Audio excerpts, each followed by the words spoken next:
Karong adlaw kay mag-update ko sa kong gamay nga farm. Nakoy upat ka klase nga heritage chickens dire. Nakoy Plymouth Rock, Black Australorp, Tetra ug Rhode Island Red. Kini nga kurungan diri sa nako temporary butang nga akong ubang mga manok. Na diri akong rooster nga Plymouth Rock nga gi-crossbreed na ko siya gikan sa akong basilan. Then ang itlog nagpito ka buok.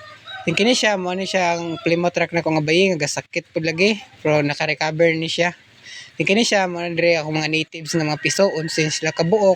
Tapos ang mga bayan kay himuon akong tagalumlum sa mga itlog sa kong heritage chickens.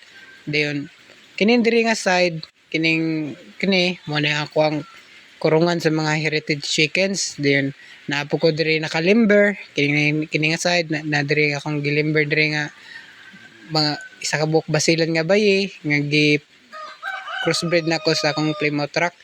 Then na siya pitong ka itlog ang isa gibuak lagi atong Plymouth Rock nga laki. Unom na lang ni pero galumlum ni siya.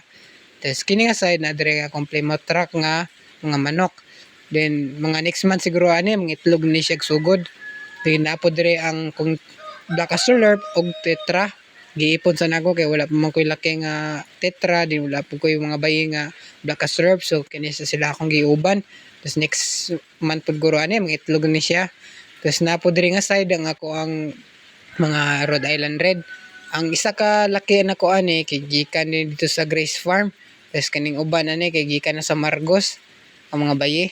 Then next month siguro ani mga itlog na pud ni pero ang kaning laki lagi gamay-gamay pa. Pero igo pud ni mga itlog ni pohon. Tapos salamat kayo mo na dito pag-update ako sa mga manok.